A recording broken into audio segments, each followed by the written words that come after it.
What do you do when the television machine hires you to get laughs by stereotyping cultures, makes millions off your back, and then slaps a racist label on you to ban you permanently? That was the exact sentence handed down to the cast of Mind Your Language. The immigrant actors had their careers gutted, but the most brutal downfall belonged to the leading man, Barry Evans. From a primetime television asset, the system dismantled him down to a minicab driver struggling to survive before police found his cold body in a dilapidated house next to an empty whiskey bottle. This is the file on a working actor destroyed by the very system that built him. The machinery of British broadcasting in the late 1970s reveals exactly how a television network can systematically dismantle a group of actors. The industry was a closed shop dominated by a massive duopoly. You either worked for the publicly funded BBC or you worked for the commercial juggernaut known as ITV. London Weekend Television, the franchise holder for ITV in the capital, was in the business of selling eyeballs to advertisers. Driven entirely by the cost per thousand viewing rate, the executives in 1977 were desperate for a cheap, highly profitable comedy block to anchor their weekend schedule, discarding any concerns for prestige or cultural enrichment. The solution came from a veteran sitcom writer named Vince Powell. Powell was an industry workhorse who understood exactly how to manufacture low-cost, high-yield television. He walked into the LWT executive offices with a pitch that was essentially a spreadsheet masquerading as a script. The premise was in English as a foreign language class held in a dingy London adult education college. From a production standpoint, it was a gold mine. It required one primary interior set, flat fluorescent lighting, and a cast of relatively unknown actors who could be hired at the absolute minimum union rates.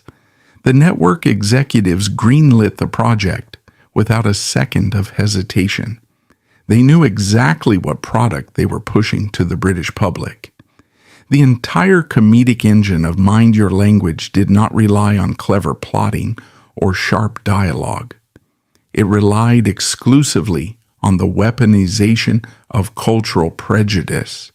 The scripts were engineered to extract laughter by feeding a predominantly white, working-class audience the exact racial and national stereotypes they already possessed. It was a transaction of lowest common denominator humor, packaged neatly into a 25-minute weekly slot. The casting process for this show exposes the cold reality of being a foreign-born or ethnic actor in London during that era. The casting directors put out a call for specific racial profiles, not acting abilities. The actors who walked into those audition rooms were desperate professionals looking for a paycheck in a market that rarely offered them speaking roles.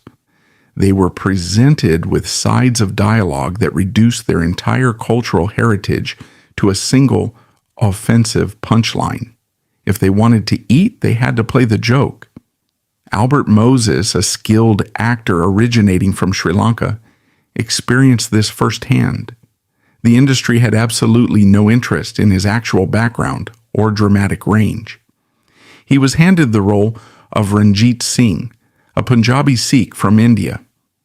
To the executives in the casting room, brown skin was interchangeable and authenticity was irrelevant. Moses was instructed to adopt a thick, exaggerated accent and portray the character as a devout, combative, yet fundamentally simple-minded immigrant. He took the job because the alternative was unemployment. Then there was Kevork Melikian, an actor of Armenian descent. The producers looked at his Mediterranean features and immediately slotted him into the role of Maximilian Papandreou, a Greek shipping worker. Malikian was a highly trained stage actor who had worked with the Royal Shakespeare Company. Yet, inside the LWT audition room, he was asked to bungle his English grammar, act overtly aggressive, and carry a prop worry bead. The system demanded that he strip away his classical training and perform as a loud, uneducated caricature. The female roles were subjected to an even more degrading metric. The network needed a visual hook to keep the male demographic tuned in. They cast Françoise Pascal as the French student, Danielle Favre. Pascal's acting ability was entirely secondary to her physical measurements. The camera directors were explicitly instructed to frame shots that highlighted her body. Her dialogue was little more than a vehicle to deliver heavily accented double entendres. She was hired to be ogled purely to boost the commercial viability of the 30-minute broadcast. The core conflict of the show was built on decades of real-world geopolitical trauma, reduced to cheap slapstick. The writers frequently pitted Ali Nadeem, a Pakistani Muslim, against Ranjit Singh, the Indian Sikh. The scripts took the bloody generational violence of the 1947 partition and turned it into petty bickering over desk space. The network executives watched two Asian actors threaten each other with props while butchering the English language, and they saw nothing but advertising revenue. It was the mass commercialization of xenophobia. The European characters fared no better under the network's formula. The German student, Herr Engelbert von Smallhausen, was written with heavy Nazi-adjacent undertones, complete with a rigid posture and an aggressive barking delivery. The Spanish character, Juan Cervantes, was given essentially one line of dialogue for the entire first season, a confused, drawn-out por favor. The actors were trapped in a holding pattern of performative stupidity. They were effectively paid to publicly humiliate their origins to keep the studio audience laughing. To anchor this circus, LWT needed a straight man. They needed a recognizable, respectable face to act as the audience surrogate, someone to look exhausted by the incompetence of the foreigners. They found their anchor in Barry Evans. Unlike the rest of the classroom cast, Evans was already a proven high-value commodity in the British entertainment supply chain.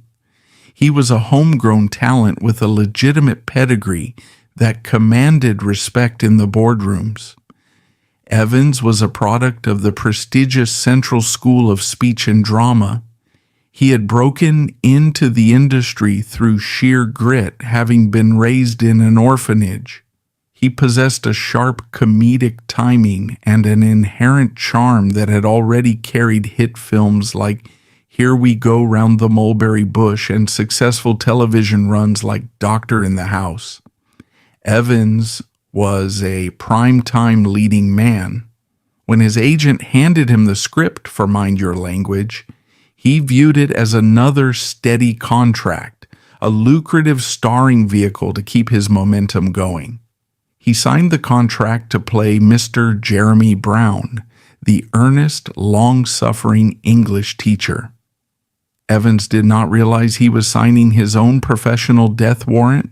He walked onto the LWT soundstage assuming he was leading a standard sitcom. His job was to stand at the chalkboard, deliver the setup lines, and react with polite frustration as the ethnic caricatures bounced off the walls. He was the glue holding the network's cheap, profitable mechanism together. The production cycle of the show was a brutal industrial assembly line. Every Monday morning, the cast gathered in a drab rehearsal room in central London for the table read. The scripts handed down from the writer's room rarely varied in structure. The jokes were identical week after week, only the locations or the props changed. The actors would sit in a circle reading lines that required them to mangle pronunciations and act hopelessly confused by basic British customs. By Wednesday, they were blocking the movements on the studio floor. The directors discouraged any improvisation or attempts to add nuance to the characters. When the actors tried to humanize their roles or pitch background stories to make their characters three-dimensional, they were immediately shut down. The producers had a winning formula and explicitly forbade anyone from tampering with the machinery. The instruction was clear: hit your marks, push the accent harder, and wait for the laugh track. Friday night was tape night. The LWT studio would pack the bleachers with a live audience, usually fueled by a few pints from the local pub before doors opened. The heavy studio lights snapped on, and the cast was paraded out. The immediate feedback was intoxicating but toxic. Every time Malikian stumbled over a word or Moses bobbed his head, the crowd roared. The audience was conditioning the actors to lean further into the absolute worst aspects of their assigned stereotypes. When the first episode hit the airwaves in late 1977, the overnight ratings landed on the LWT executives' desks like a winning lottery ticket. Mind Your Language pulled in 18 million viewers. To put that into the cold context of the market, roughly 1/3 of the entire population of the United Kingdom was tuning in to watch this specific classroom. It was an overnight commercial juggernaut that completely crushed the rival programming on the BBC. The financial windfall for the network was staggering. With 18 million guaranteed eyeballs, the advertising sales department at LWT jacked up the rates for the commercial breaks slotted around the show. The money flooded into the corporate accounts. The executives in the corner offices popped champagne, handed out executive bonuses, and immediately ordered a second season. The machine was running at maximum efficiency. But the wealth distribution exposed the ruthless nature of the television contracts. While the network generated millions in ad revenue, the actors who were actually delivering the punchlines remained on standard flat-fee equity contracts. The cast operated strictly on a basic weekly wage to be the face of the network's most profitable and most controversial asset, entirely excluded from syndication points, merchandising cuts, or back-end profits. As the show rolled into its second season, the writers doubled down. If a mild mispronunciation secured a laugh in Season 1, Season 2 required a grotesque mangling of the language. The actors were instructed by the floor managers to amplify their performances. They had to be louder, more confused, and more culturally inept. The caricatures morphed from slightly exaggerated to completely cartoonish, entirely detached from any human reality. This is where the psychological toll of the stereotype trap began to manifest. The actors started being recognized on the streets of London, but they were not greeted as respected performers. They were treated like public property. Pedestrians would shout their degrading television catchphrases at them from passing cars. The public fundamentally associated the actors with the low IQs of the characters they were forced to play. The casting directors across the industry took notice of this public perception. The quarantine of their talent began almost immediately. Kevork Malikian found that he could no longer book serious theatrical roles because producers only saw him as the loud Greek idiot from Channel 3. Françoise Pascal was entirely locked out of dramatic television. Her resume was now permanently stained by the cheap, hypersexualized image LWT had built for her. The industry was actively pigeonholing them. Barry Evans felt the walls closing in just as tightly. He had spent years building a reputation as a versatile, dynamic actor. Now he was spending his prime earning years standing in front of a fake chalkboard, correcting fake grammar for cheap chuckles. His classical training was rotting away on a sound stage while he played the straight man to a room full of manufactured buffoons. He was the star of the biggest show in the country, but his actual market value as an actor was steadily depreciating. The network, meanwhile, began quietly securing international distribution rights. LWT accountants knew that a show relying on broad physical comedy and simple wordplay could easily be exported. They started selling the broadcast rights to foreign markets, locking in a secondary stream of revenue that bypassed the actors entirely. The corporate entity was extracting every possible cent from the intellectual property, ensuring that the executives would profit long after the studio lights burned out. Inside the studio, the atmosphere grew increasingly cynical. The cast knew they were participating in a degrading spectacle, but they were trapped by their own financial liabilities. Mortgages had to be paid. Families had to be fed. The actors silently agreed to keep their heads down, memorize the offensive dialogue, and cash the weekly checks. They became complicit in their own typecasting because the television machine offered them no alternative route to survival. They were golden geese, locked inside a very specific, highly lucrative cage.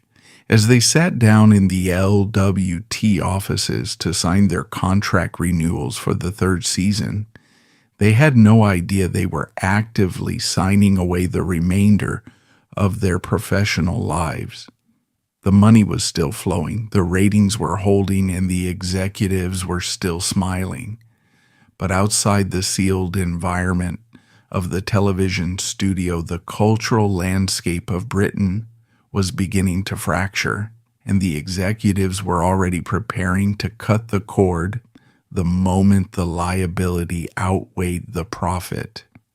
By 1978, the environment outside the television soundstage was turning overtly hostile.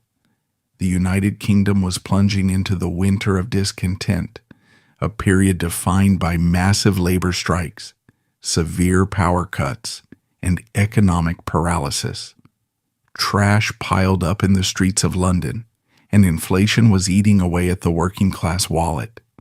Social anxiety was spiking, and with it came a sharp rise in racial tension across the country. Political groups like the National Front were marching through neighborhoods, turning the very real issues of immigration and integration into violent front-page news. Suddenly, a sitcom mocking foreigners attempting to learn English did not seem like harmless Friday night escapism to the people monitoring the culture. The tone in the London weekend television boardroom shifted rapidly. The executives were monitoring the national mood, but more importantly, they were monitoring the advertising agencies. Brands that bought commercial time during Mind Your Language started getting incredibly nervous.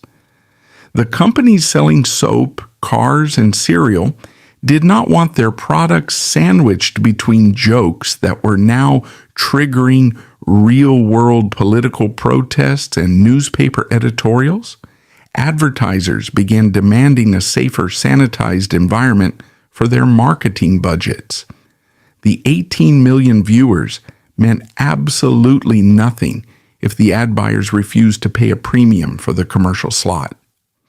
This is the precise moment when a television asset becomes a corporate liability. The management at LWT realized their golden goose was starting to smell toxic. They needed to clean up their broadcast schedule before the advertisers pulled their lucrative accounts entirely.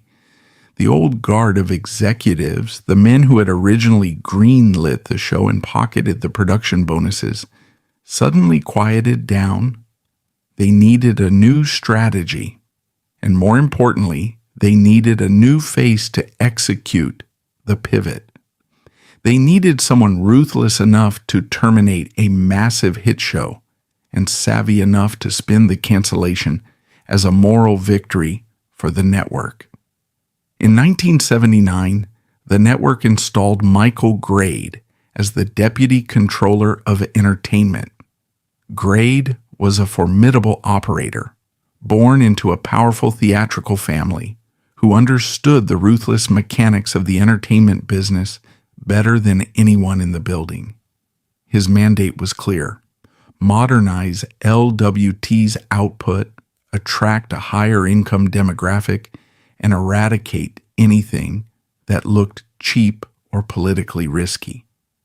Grade took one look at the ratings engine of Mind Your Language and decided it had to go. He did not care about the millions of loyal viewers. He cared about the prestige and safety of the network's brand portfolio. Grade's approach was a masterclass in corporate survival. Rather than phasing the show out or moving it to a late-night slot, he publicly and aggressively canceled it. Grade went to the British press and explicitly stated that the program was offensive, declaring that it relied on unacceptable racial stereotypes. He labeled the show rubbish in front of the media. In a single news cycle, the deputy controller of LWT officially branded the network's biggest hit as a racist endeavor. It was a calculated, brilliant PR maneuver. By acting as the executioner, Grade positioned himself and the new LWT management as the ethical saviors of British television. The hypocrisy of this maneuver was staggering. LWT had commissioned the scripts, built the sets, hired the actors, and broadcast the show for 3 highly profitable seasons. The network had actively instructed the floor directors to push the stereotypes harder to boost the ratings week after week. The executives had cashed the massive advertising checks generated by the very jokes they were now condemning. Yet, through a few strategic press releases, the corporation successfully scrubbed the liability from its ledger. When the corporate guillotine drops, the executives never take the hit. The entire weight of the public backlash crashed directly down onto the cast. The actors had zero control over the creative direction of the show. They were independent contractors, handed scripts on a Monday and told to memorize the dialogue or lose their jobs. They did not write the offensive material, nor did they own the intellectual property. But because their faces were on the screen, they became the physical embodiment of the controversy. The press, taking its cue from Grade's statements, turned its sights directly on the performers. The tabloids that had praised the cast a year earlier now treated them like cultural pariahs. Articles began analyzing the show's toxic impact on British society, prominently featuring photos of Albert Moses, Kevork Malakian, and Françoise Pascal. The actors were ambushed by reporters asking them to defend their participation in a racist production. The network provided absolutely no PR support or media training to help them navigate the storm. LWT essentially threw the cast to the wolves to ensure the corporate brand remained pristine. The manner in which the cast found out about the cancellation was a standard industry protocol, cold and indirect. There was no wrap party, no severance package, and no formal sit-down with management to explain the situation. The actors simply received word through their agents or read about their sudden unemployment in the morning papers. 1 week, they were the stars of a primetime juggernaut, and the next, their security passes for the LWT studio lot were deactivated. The production offices were cleared out, and the sets were immediately broken down and thrown into a dumpster. This is the brutal reality of an equity union contract in the 1970s. The actors had no guaranteed tenure and no golden parachutes to cushion the fall. Once the network declared the show dead, the paychecks stopped instantly. They were cut adrift in a market that had fundamentally changed overnight. The cultural shift that killed their show also dictated what kind of programming would replace it. The industry was aggressively moving toward gritty dramas, socially conscious documentaries, and alternative comedy. There was zero demand for actors who specialized in broad, antiquated racial caricatures. Barry Evans received the news of the cancellation like a punch to the gut. As the leading man, he had banked his entire career trajectory on the stability of Mind Your Language. He had spent 3 years defending the show in interviews, playing the loyal company man to keep the executives happy. Now the company had publicly disavowed the product and left him holding the bag. He was no longer Barry Evans, the versatile actor with classical training. To the British public and the industry at large, he was permanently Mr. Jeremy Brown, the man who stood at the front of a racist classroom. The network's calculated pivot left the supporting cast in an even more precarious financial position. The actors relied entirely on their weekly LWT wages to survive in London. They did not have massive savings accounts or production companies to fall back on. The sudden loss of income forced them into an immediate scramble for work. They started calling their agents frantically, asking to be submitted for new pilots, theatrical runs, or even brief guest spots on other sitcoms. The response from the industry was a deafening silence. The casting directors who used to beg for their time suddenly refused to schedule meetings. The agents began delivering the hard truth. Their client profiles were completely toxic. No producer wanted to pitch a new show to a network with an actor who had just been publicly branded as a liability by Michael Grade. The very executives they were trying to impress were the same people who had just watched LWT purge its schedule to appease the advertisers. The actors had become walking PR risks that no studio would insure. The stigma operated like a permanent stain on their resumes. If a casting director brought in Françoise Pascal for a dramatic reading, the network executives would immediately veto the choice. They didn't see her acting ability. They saw the heavily accented, hypersexualized French caricature that had just been banned from the airwaves. The industry has a very short memory for success, but an incredibly long memory for controversy. The actors were trapped inside the characters that LWT had paid them to create. They had fulfilled their contracts perfectly, and their reward was professional excommunication. The executives at LWT moved on without a second thought.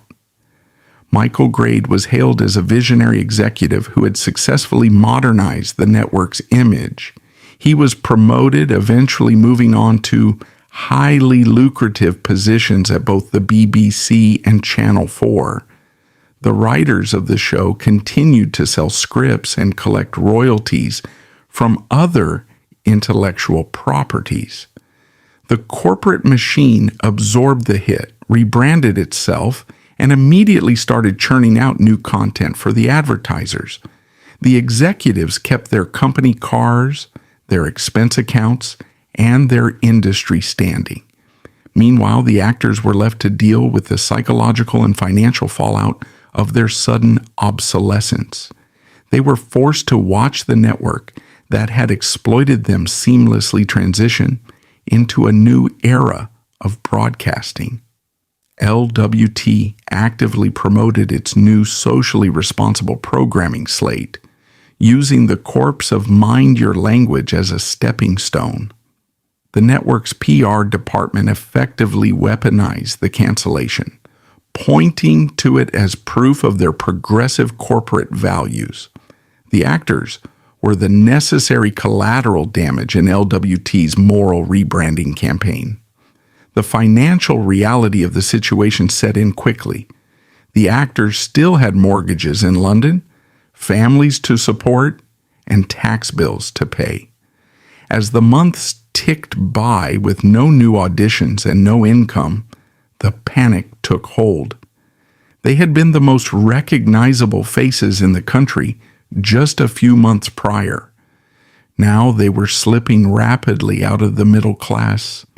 The industry they had dedicated their lives to had completely turned its back on them, locking the gates and throwing away the key. By the end of 1980, the situation shifted from a career slump into a full-blown professional quarantine. Barry Evans sat in his London home, staring at a telephone that never rang. His agent had stopped returning his calls. The realization hit him with terrifying clarity. It wasn't just a slow casting season. He was officially blacklisted. The leading man who once had the entire nation tuning in on a Friday night was now entirely unemployable. The television machine had chewed him up, extracted the revenue, and was now actively spitting him out onto the street. The silent mechanics of the London casting scene in the early 1980s engineered the absolute destruction of the supporting cast. A television blacklist is rarely a physical document handed down from a network president.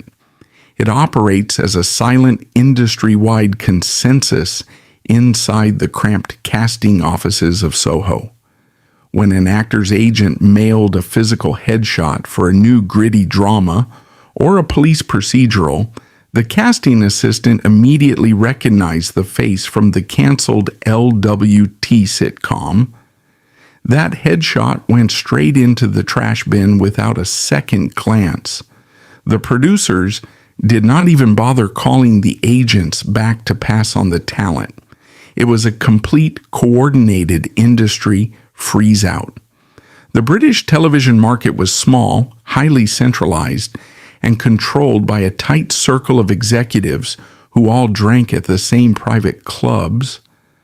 Once Michael Grade stamped the show with the toxic label, that verdict spread through the executive food chain in a matter of days. No casting director was going to risk their own employment by pushing a controversial actor onto a new production slate. The actors were effectively quarantined, cut off from the primary supply lines of the entertainment business. Their phone lines went completely dead. The financial trap slammed shut almost immediately. The British tax system operates on a delay, meaning the actors were hit with massive tax bills from their high-earning peak years exactly when their current income dropped to zero. They had no union safety net to catch them. The British Actors Equity Association was built to negotiate standard day rates, not to protect independent contractors whose shows had been retroactively declared a public relations hazard. The actors were forced to burn through their meager savings just to keep their London apartments and feed their families. The industry itself was mutating around them, making their specific skill sets entirely obsolete. The 1980s brought the explosive rise of alternative comedy in the UK. The new establishment was centered around clubs like the Comedy Store, pushing a punk rock anti-establishment ethos that actively despised the old broad sitcom formats. Shows like The Young Ones were tearing up the rulebook on the newly launched Channel 4. To this new generation of producers and directors, the cast of Mind Your Language represented the absolute worst of the dinosaur age. They were viewed as embarrassing relics of a discredited era. This is the core of the typecasting trap. An actor becomes fundamentally imprisoned by the character they were paid to create. The industry refused to see Kevork Malikian as a classically trained stage professional. They only saw a loud, uneducated caricature. Albert Moses was permanently locked into the visual of an exaggerated immigrant, entirely useless to directors looking to cast grounded, realistic dramas. The network had paid them to burn their own professional credibility to the ground. When the ash settled, there was nothing left to build a new career on. The most brutal example of this biological and professional devaluation is the trajectory of Françoise Pascal. The network had explicitly cast her as Danielle Favre purely for her physical attributes. She was brought in to provide a visual anchor for the male demographic, turning her into a high-profile sex symbol across the United Kingdom. LWT extracted massive ratings by consistently framing her in revealing outfits and feeding her dialogue dripping with double entendres. She executed the contract flawlessly, delivering exactly what the executives demanded. But the lifespan of a television sex symbol is inherently brief, and it operates on a ruthless depreciation schedule. When the network canceled the show, Pascal lost her primary distribution platform overnight. She was aging out of the incredibly narrow demographic that casting directors demanded for those specific visual roles. Furthermore, the stigma of the canceled sitcom made her entirely untouchable for serious dramatic parts. Producers looked at her resume, saw the LWT controversy, and immediately passed. Her market value evaporated, and the resulting financial and professional voidness triggered a severe psychological collapse. Pascal went from shooting on a massive, bustling soundstage to sitting in an empty apartment with absolutely nowhere to be. The loss of structure is what usually breaks a working actor. There were no call times, no wardrobe fittings, and no table reads. To cope with the dead silence and the total abandonment by the industry that had just exploited her youth, she sought chemical relief. Pascal slipped heavily into severe depression, self-medicating with alcohol and prescription pills to numb the reality of her abandonment. She endured life-threatening medical emergencies during this dark period, a direct physical result of sudden industry isolation. Emergency room doctors pumped her stomach and stabilized her vitals, treating the direct fallout of a corporate broadcasting decision. She was fighting for her life in a hospital bed while the syndication department at LWT was busy archiving her old episodes for future international sales. The industry's reaction to her medical emergencies was total indifference. There were no studio heads sending flowers to her hospital room. There were no PR teams working to manage her image or offer rehabilitation support. She was an expired asset, and a hospitalized, unemployed actress simply does not register on a network's balance sheet. Once you are off the broadcast schedule, You cease to exist in the eyes of the corporate machinery. Pascal had to slowly rebuild her own life entirely outside the borders of the entertainment industry. The rest of the supporting cast scrambled for whatever scraps the lower tiers of the business would throw them. Some were forced to take roles in regional pantomimes, performing in drafty provincial theaters for a fraction of their former salaries. Others booked degrading corporate gigs, essentially reprising their controversial sitcom characters for private dinners and sales conferences. They were doing cover versions of their own ruined careers just to pay the heating bills. The dignity of the profession had been entirely stripped away. Albert Moses managed to hustle his way into small background parts and minor producing roles, grinding out a living in the margins. Malikian fought tooth and nail to break the typecasting, eventually securing character roles years later through sheer persistence. But the damage to their prime earning years was irreversible. The network had stolen a decade of their professional momentum. They were forced to start from scratch at the exact moment they should have been commanding premium salaries. The executives in London watched none of this. They were shielded by layers of assistance, security gates, and corporate bureaucracy. The destruction of the supporting cast was just collateral damage, a necessary write-off to protect the LWT brand. The industry fundamentally relies on an endless, desperate supply of actors willing to do anything for exposure. When one batch gets ruined by the network's own programming decisions, the casting directors just bring in a fresh batch of eager faces the next morning. It is a completely renewable resource for the studio. Barry Evans had a front row seat to this collective dismantling. He watched the actors he had shared a stage with for 3 years get completely locked out of the business. He saw the bankruptcies, the medical emergencies, and the desperate pivots to regional theater. As the leading man, he initially thought his pedigree would protect him. He assumed his history of hit films and established relationships with producers would act as a shield against the LWT fallout. He was dead wrong. The silence from the casting director soon extended to his own agent. Evans realized that the crosshairs had merely shifted. They hadn't disappeared.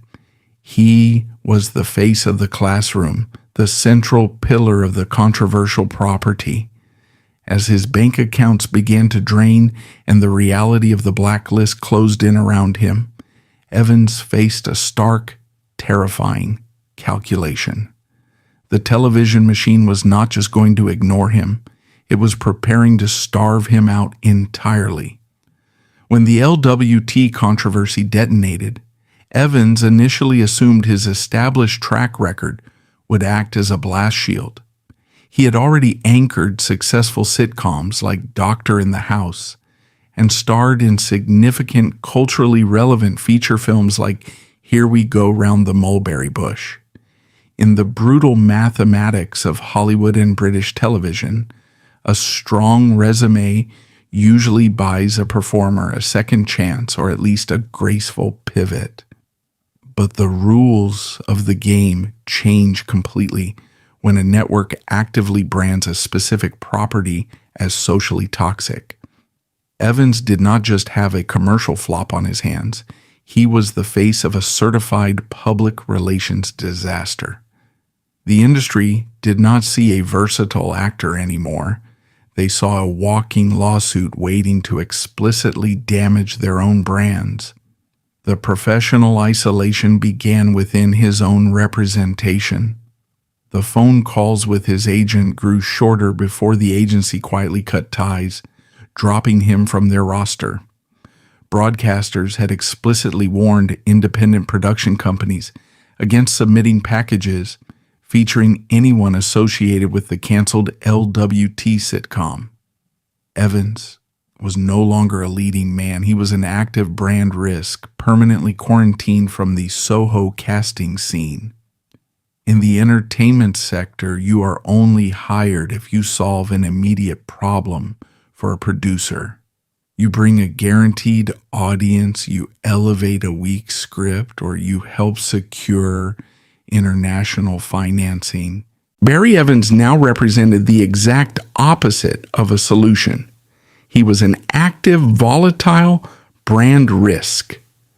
If an independent studio cast him in a new pilot, they actively risked losing their distribution deals with the major networks. The established broadcasters explicitly told production companies not to bring them packages featuring anyone associated with that canceled sitcom.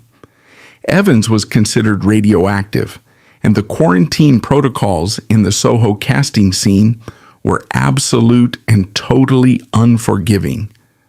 The financial collapse of an unemployed actor in London operates on a terrifyingly fast and predictable timeline. Evans had built his life based on the assumption of continuous high-tier television contracts clearing his bank account. He had a mortgage, mandatory union dues, and the standard high costs of living required to maintain a physical presence in the capital. The LWT paychecks had stopped the second Michael Grade, killed the show, but Evans's outbound expenses remained perfectly static. Furthermore, the British television contracts of that era did not offer lucrative syndication points or heavy residuals to the actors. He was paid a flat fee for his labor, meaning he made no passive income from the reruns. LWT was quietly selling abroad. To settle his mounting debts and keep the bill collectors off his back, Evans had to start liquidating his life. He burned entirely through his savings, completely unsupported by the studio system that had made him wealthy in the first place. The television industry offers no severance pay, no matching retirement accounts, and absolutely no safety net for actors who age out or get blacklisted. You eat exactly what you kill, and Evans had not secured a kill in months. The cold reality of poverty began to aggressively replace the glamour of the studio lot. He was staring directly down the barrel of complete financial ruin. London is a city that actively punishes you for being broke, especially if you run in entertainment circles. Evans could no longer afford to drink at the private media clubs or attend the West End premieres, where the real networking actually happens. The physical proximity to the industry he loved became a daily, grinding psychological torment. Every promotional billboard and television guide he walked past was a stark reminder of the machine that had just discarded him. To survive the bleeding of his bank accounts, he had to drastically reduce his monthly overhead. The former primetime star was forced to pack up his life and leave the epicenter of British broadcasting entirely. He relocated to Leicestershire, a rural county roughly 100 miles north of the bustling London production offices. This forced exile was driven by pure, unavoidable economic necessity, completely stripping away the illusion of a strategic career retreat to a comfortable country estate. Housing in the area was cheap, the cost of living was manageable, and the local economy was entirely disconnected from the entertainment business. But moving to Leicestershire essentially signaled his formal public surrender to the industry. By physically leaving London, he removed himself from the available labor pool, confirming to the producers that Barry Evans was officially done.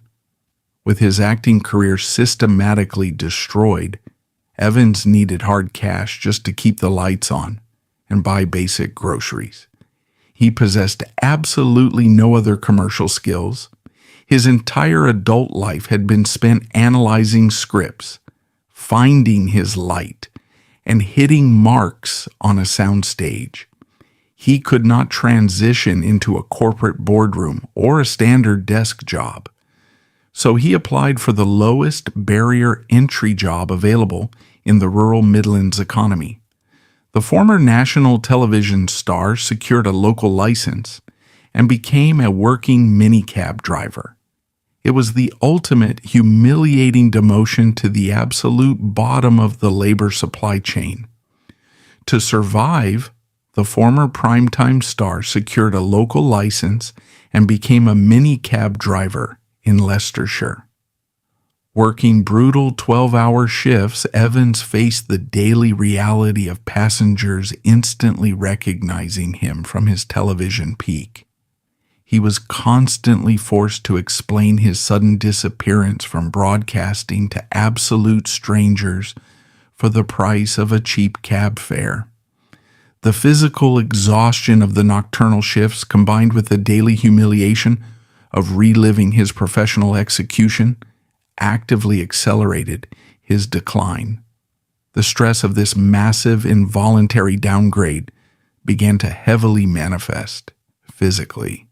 The erratic driving hours, the terrible diet of a nocturnal shift worker, and the constant grinding humiliation actively accelerated his aging process. He no longer had access to the expensive studio makeup departments, the personal trainers, or the tailored wardrobes that keep leading men looking sharp and viable. The sharp, handsome features that had once secured him magazine covers softened and faded under the sheer weight of continuous exhaustion. He was surviving on a day-to-day basis, but he was barely living. The biological machine was starting to severely break down under the strain of unyielding chronic stress. To endure the brutal reality of his permanent exile, Evans had to find a way to actively numb the psychological pain. When the 12-hour driving shifts finally ended, there were no cast parties, premieres, or industry events waiting for him. He returned to a quiet, empty bungalow in a tiny, disconnected village. The absolute silence of the Leicestershire nights offered absolutely no comfort. It only amplified his extreme isolation. Like so many discarded, broken assets in the entertainment business, he turned to the cheapest and most accessible coping mechanisms available on the market. He desperately needed a way to artificially lower his heart rate and completely shut off his brain until the next shift started. By the mid-1990s, Evans was essentially a ghost haunting the edges of his own ruined life. The television machine in London had completely forgotten him, moving on to new formats, new sitcoms, and new highly disposable stars. He was permanently stranded in a dilapidated house in Claybrook Magna, completely disconnected from the lucrative world he had once conquered. The minicab shifts became harder to complete as his body aged, and the days spent isolated in his living room grew progressively longer. He was physically, financially, and professionally cornered, with zero incoming revenue streams and absolutely no hope of a comeback. The biological assets he relied on to survive were completely depleted, setting the cold stage for the final permanent shutdown of his system.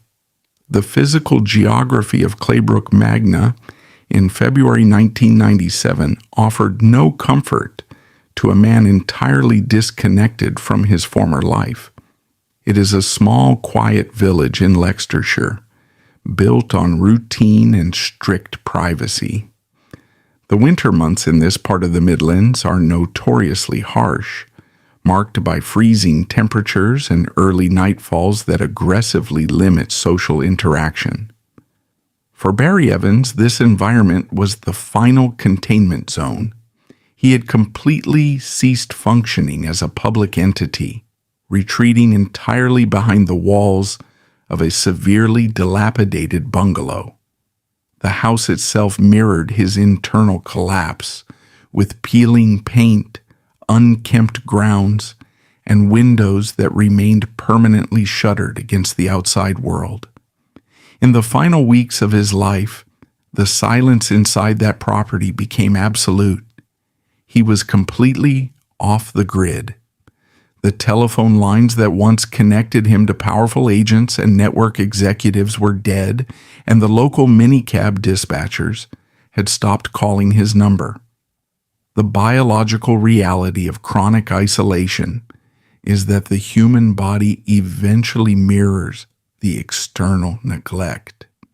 His physical systems, worn down by years of severe stress and the lack of basic medical maintenance, were entering a state of critical failure. He was 53 years old, but the industry exile had aged his internal organs far beyond their chronological years. To manage the physical pain and the crushing psychological weight of his forced obsolescence, Evans relied heavily on the only tools available in his living room. He consumed large quantities of whiskey to artificially depress his nervous system and block out the memories of the studio lights.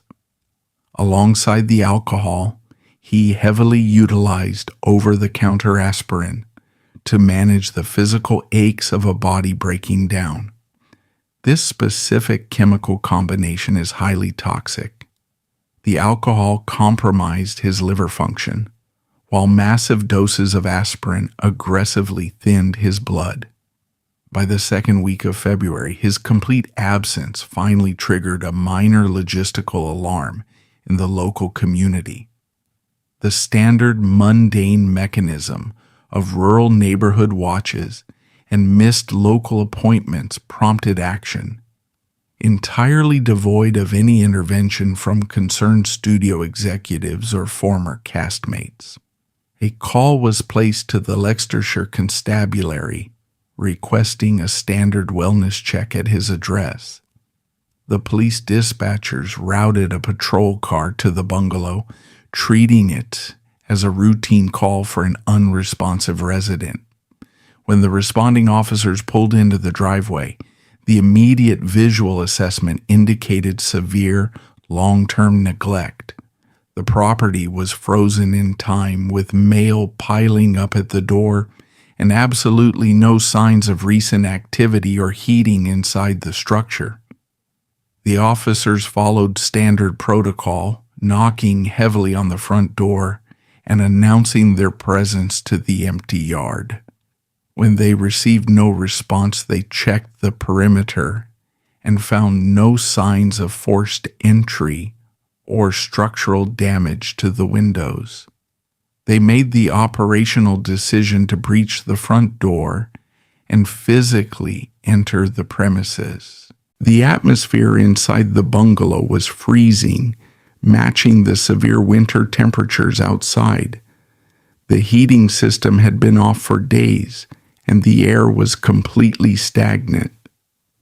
The officers moved through the dark, cluttered hallway and stepped into the main living area.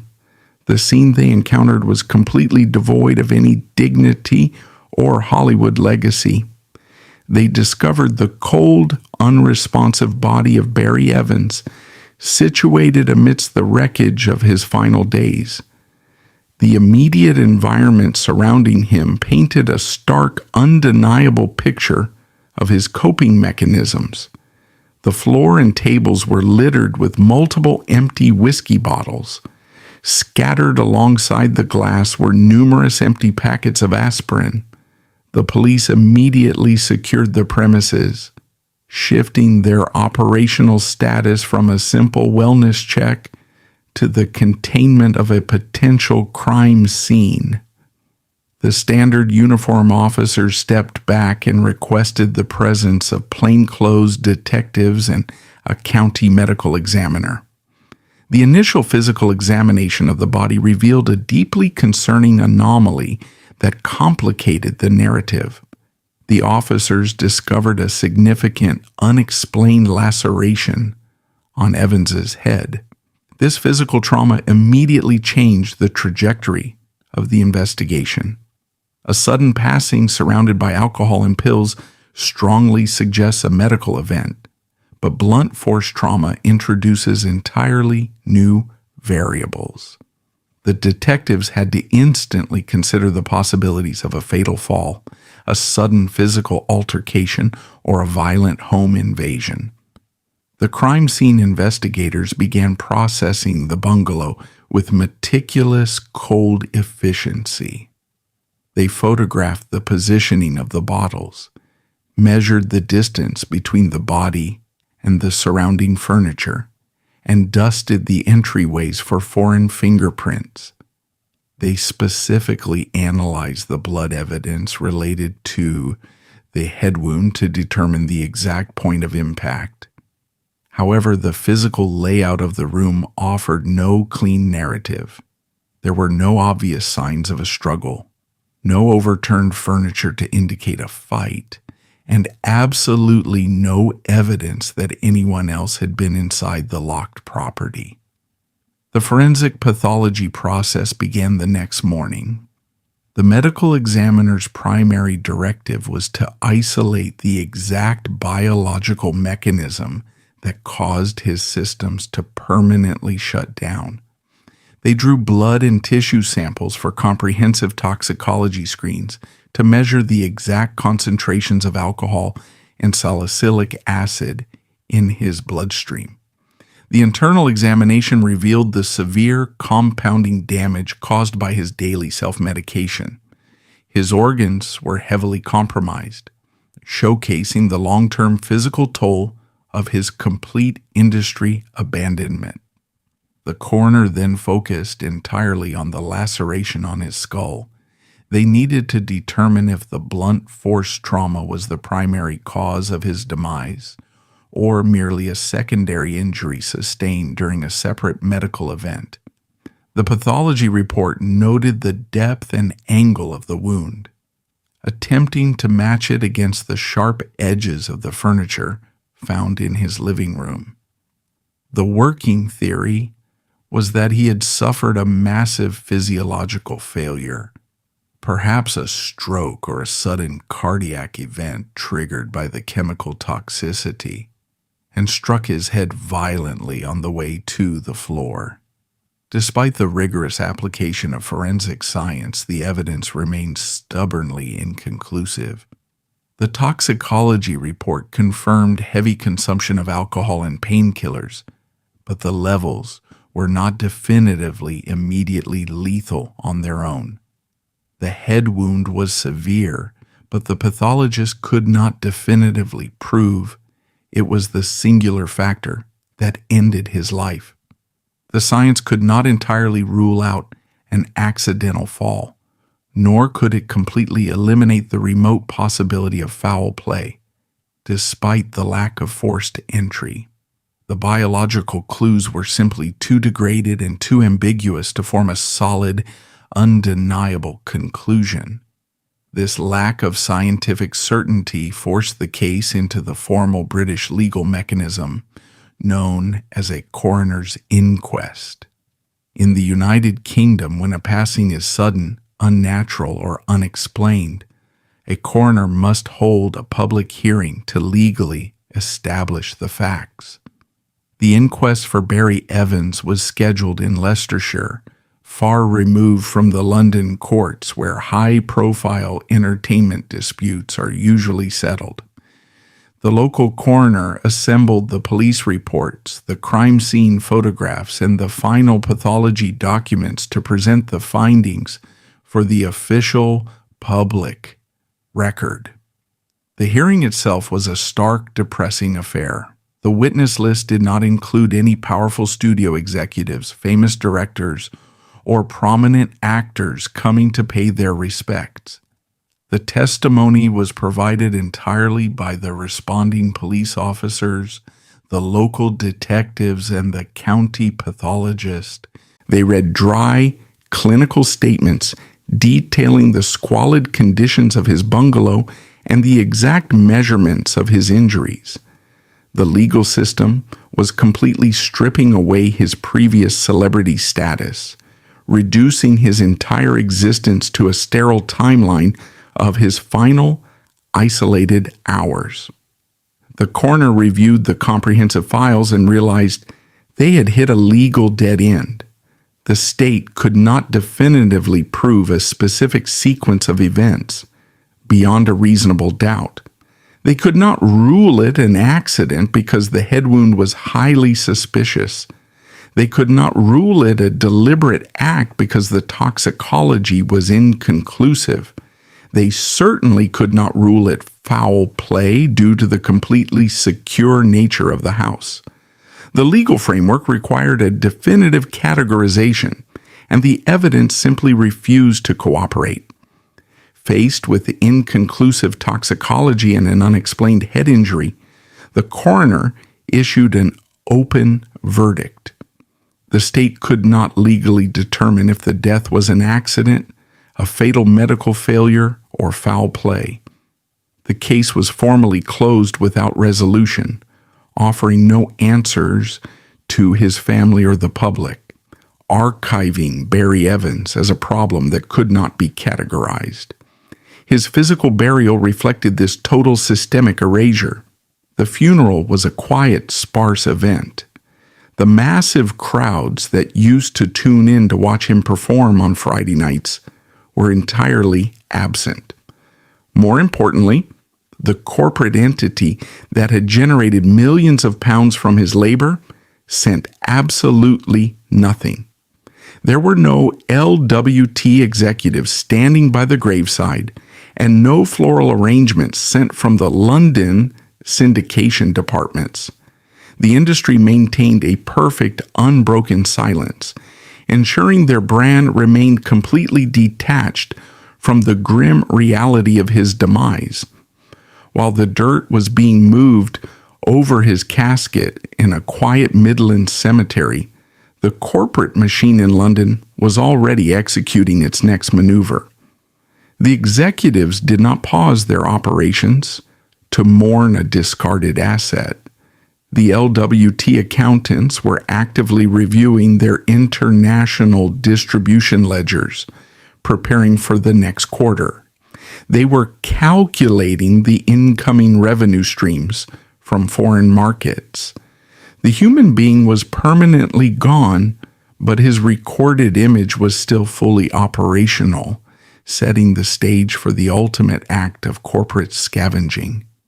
While Evans was buried in a sparsely attended ceremony, the intellectual property he helped build continued to generate massive wealth. LWT and Michael Grade had publicly executed the show in Britain to protect their domestic reputation, but their international sales division actively marketed the master tapes at foreign trade shows like MIPCOM. In a display of staggering corporate hypocrisy, the network sold the broadcast rights to India, Pakistan, Sri Lanka, and Malaysia, the exact populations the show mocked. Because the cast operated on standard 1970s flat-fee equity contracts, they received zero syndication residuals from these global broadcasts. In the 2000s, ITV, having absorbed LWT, authorized digitally remastered DVD box sets, securing another lucrative domestic revenue stream through nostalgia retail sales. The actors saw none of this profit.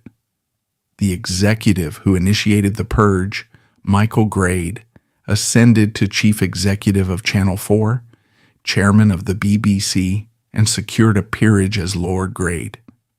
The system decorated the executives who managed the controversy, while the actors who delivered the lines were financially ruined, permanently exiled and replaced before the next broadcast schedule.